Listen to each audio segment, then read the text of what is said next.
Cari amici, bentrovati. In questo Cibolo tutorial parleremo di un aspetto che interessa a molti appassionati di pesca con la bolognese in mare, e cioè la forcella.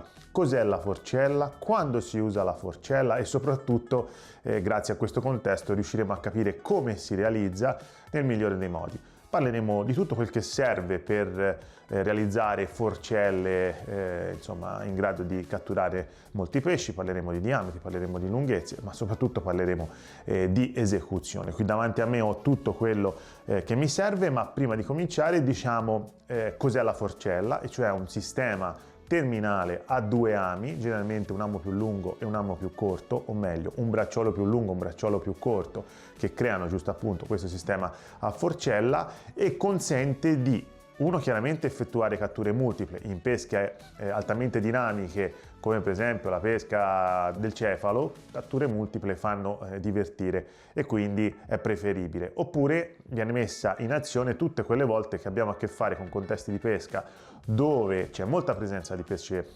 disturbatore, e quindi avere due cartucce da sparare, intendo chiaramente avere due bocconi innescati, aumenta la possibilità di cattura, o meglio di catturare il pesce che ci interessa. I due bocconi vanno in pesca, magari uno dei due viene aggredito dai pesci piccoli, abbiamo ancora una chance per far sì che l'altro boccone finisca in bocca del pesce che ci interessa, e questo si mette in azione quando si pescano anche magari dei saraghi o le occhiate, o anche le aguglie, cefali, salpe. Insomma, la forcella è un'azione di pesca interessante che vogliamo approfondire in questo tutorial, anche perché ci è stato chiesto più e più volte di porre il focus proprio su questo argomento. Partiamo dalla realizzazione. Allora, generalmente le lunghezze delle forcelle variano. Gli standard sono 60-80, quindi una differenza tra fine di un amo e l'altro, quindi una distanza di circa 20 cm per fondali importanti, quindi colonne d'acqua di 7-8 metri, e quando si va magari al cefalo, allora lì si mette una distanza tra amo e amo di 10, 15, 20 cm. Io quasi sempre metto 20 cm.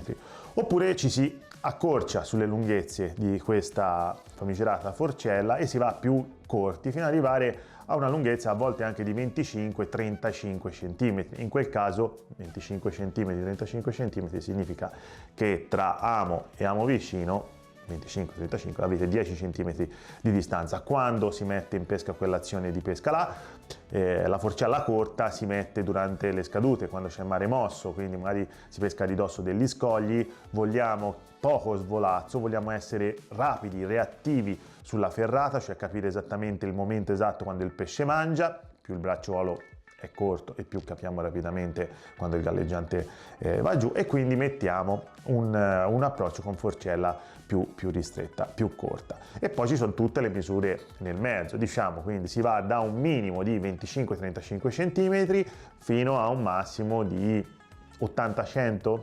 Per colonne d'acqua importanti, pesche raffinate, si mettono anche 80-100, però io quasi sempre le faccio tutte da 25-35 cm per il sottoriva, oppure le 50-60 cm quando vado a cefali. Ma come si fa questa forcella? Allora, tanto per incominciare si parte da uno spezzone integro che avremo già misurato. Ipotizziamo che questa sia una simulazione dove vogliamo creare una forcella di lunghezza da cefalo, quindi facciamo una via di mezzo 50-60 cm, ok, 50-60 cm, quindi un braccio sarà 50 e l'altro sarà 60 cm, quindi dobbiamo non far altro che sommare questi 50 e 60 cm, quindi avremo 110 cm, quindi dovremo preparare uno spezzone di partenza lungo 110 cm.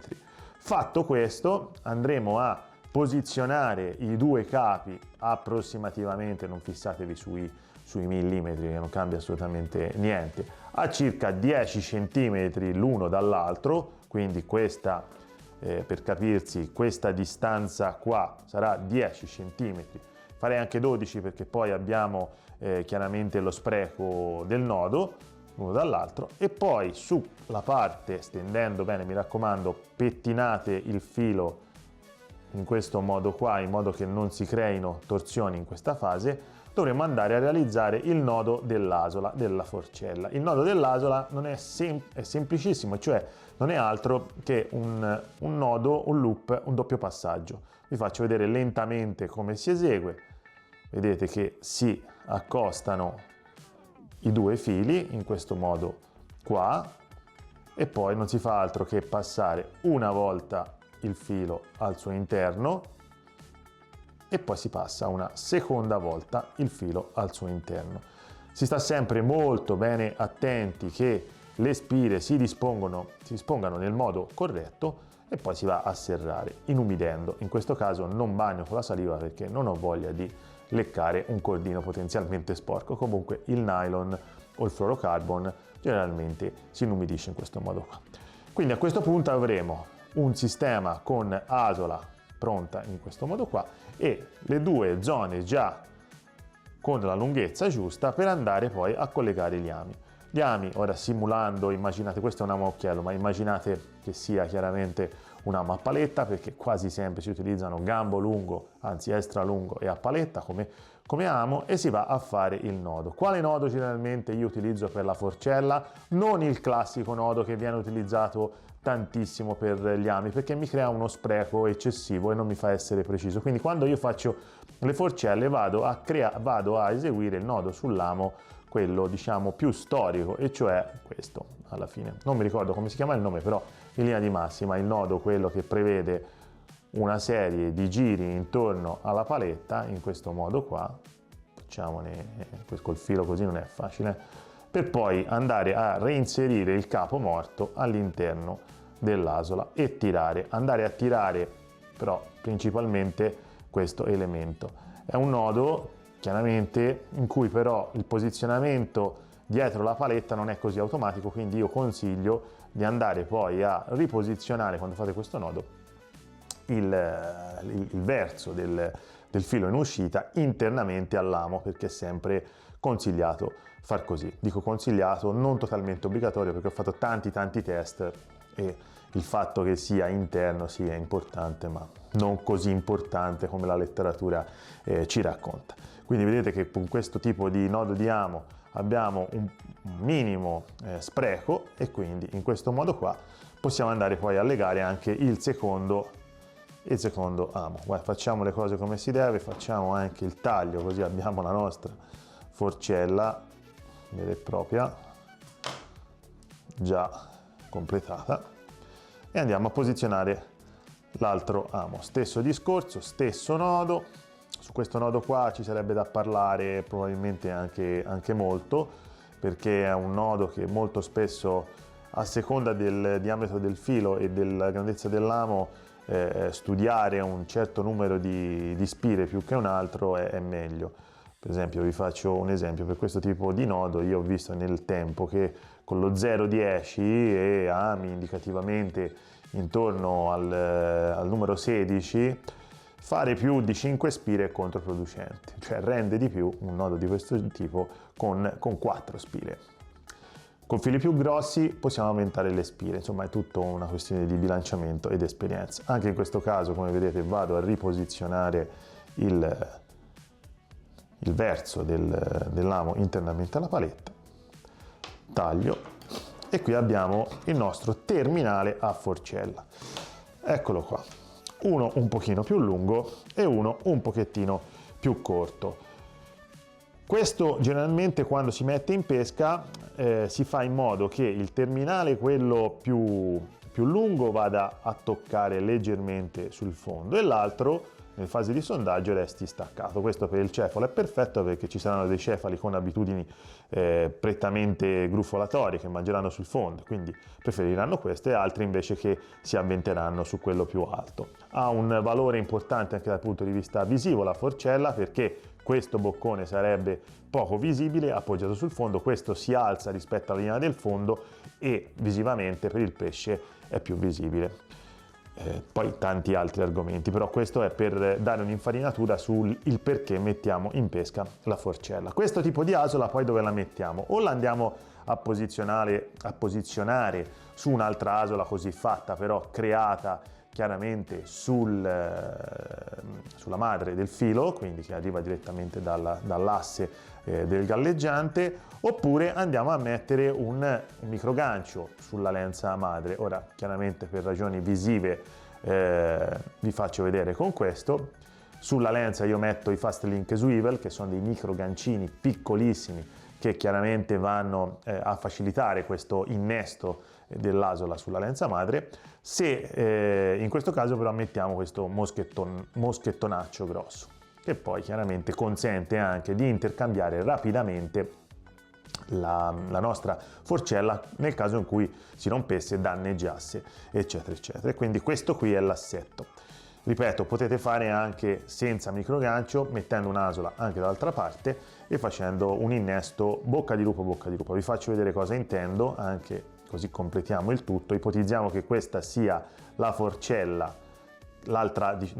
che questa sia l'altra asola posizionata sulla lenza madre. Voi non farete altro che passare il capo internamente a questa asola, memorizzare il verso e nello stesso verso andare a inserire entrambi gli ami 1 e 2. Così, in questo modo si va a creare un sistema a strozzo, così fatto, che fissa comunque la forcella anche qualora non avessimo a disposizione un microgancio.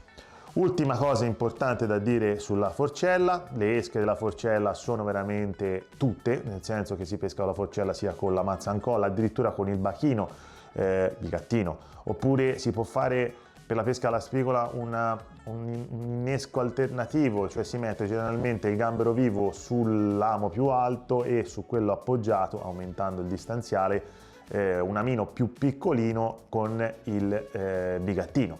Quindi anche questo è un elemento che aumenta la rosa di possibilità di catturare delle spigole, dei bei pesci, eccetera eccetera.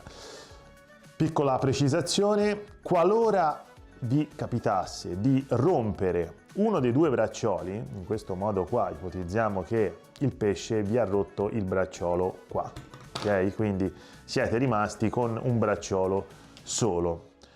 Pensare di legare rapidamente per far prima un bracciolo indipendente direttamente sull'asola oppure direttamente sul microgancio, andando chiaramente a mantenere questo e aggiungere questo qua, è la cosa più sbagliata del mondo. Teoricamente uno dice vabbè, le metto così e quindi non dovrei avere grossi problemi perché vado a ricreare il sistema a due ami, sono tutti e due abbastanza sicuri, se ne stanno lì in posizione, in pesca più o meno vanno alla stessa lunghezza. Vi garantisco che non è così, perché la forcella creata come ve l'ho mostrata prima incredibilmente mantiene una certa rigidità in pesca e non si ingarbugliano. I due tronconi dei braccioli, le due braccioli tendono molto meno a attorcigliarsi su se stessi. Non chiedetemi il motivo, ma io vi racconto un approccio puramente empirico, quindi prove fatte, risultati osservati e oggi raccontati. Se invece andate a posizionare questo nodo, cioè andate a svincolare la forcella dal sistema asola, questi due braccioli vi garantisco che durante le azioni di pesca si intrigheranno tantissimo. Quindi mi raccomando, fatevi le forcelle magari a casa, mantenetevi un certo bagaglio di forcelle pronte, così nel caso in cui il pesce vi strappi, prendiate il fondo e tutto il resto, sostituirete l'intera forcella e non andrete ad apporre un bracciolo aggiuntivo in un secondo momento, perché quello, provare per credere, insomma, mette in difficoltà tutto il sistema pescante. Ultimo ma non ultimo, parliamo dei tipi di ami che generalmente vengono utilizzati con la forcella. Secondo me quello che si confà maggiormente all'utilizzo della forcella è questo tipo qua, cioè un gambo extra lungo. Questo è il 120 XN di Trabucco, va bene per i cefali, va bene per le salpe, molto robusto, quindi può andare bene anche per i saraghi, per le aguglie, insomma per tutte le pesche che più o meno si fanno con la forcella. Poi chiaramente ognuno avrà le sue preferenze. Fluorocarbon, più la forcella è realizzata con fili rigidi e meno si attorciglia. Lasciamo da parte il discorso dell'invisibilità per una volta in favore della rigidità, che fa da anti-tangle e quindi io utilizzo quasi sempre il fluorocalmo. Il tipo che utilizzo è questo qua, l'Ultrastrong FC 403. Quando invece voglio un nylon essere un pochino più morbido, chiaramente non ci deve essere turbolenza e risacca, vado a mettere quest'altro, il GP. Quindi questi qui sono i due fili che principalmente utilizzo quando vado a mettere la forcella. Qui abbiamo diametri importanti, però il diametro medio della forcella per la pesca del cefalo è 0,12, 0,14, quando si va a Sareghi si può salire fino a uno 0,16, 0,18 e quando si va a cercare la spigola con innesco misto e forcella, per così dire, lunga, ci si può alzare ulteriormente, soprattutto in funzione dell'esca che mettiamo, che sia gambero, coreano o bigattino. Io spero che questo argomento sia stato di vostro interesse, se così è stato fatecelo sapere, mettete un like, un mi piace, insomma fateci sentire che ci siete, che esistete e magari nei commenti commentate indicando quello che potrebbe essere un altro argomento di vostro interesse da approfondire in studio. Ciao a tutti amici, alla prossima!